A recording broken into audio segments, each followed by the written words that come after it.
more than 30 years, the science has been crystal clear. If you believe the carbon dioxide climate catastrophe narrative, you could make a case that it's ethically required to impoverish people if you could demonstrate that that impoverishment actually produced, let's say, a decrease in carbon output. The emissions of greenhouse gases are now at an all-time high, and the concentration of CO2 in the atmosphere hasn't been this high in the entire history of humanity.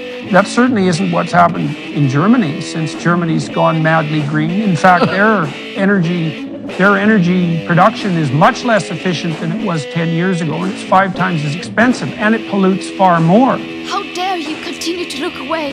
Gas and coal ain't air pollution. Gas and coal ain't gonna die. Gas and coal ain't air pollution. Gas and coal, it will survive. I took a look inside your garage door. You were naked on your diesel thoroughbred. Well, I asked you if you wanted to save the world. You said you wanted oil and coal instead. Woo! We're just talking about the future. Forget about the past. It'll always be with us. It's never gonna die. Never gonna die. Gas and coal ain't air pollution. Gas and coal ain't gonna die. Gas and coal ain't air pollution. Gas and coal, it will survive.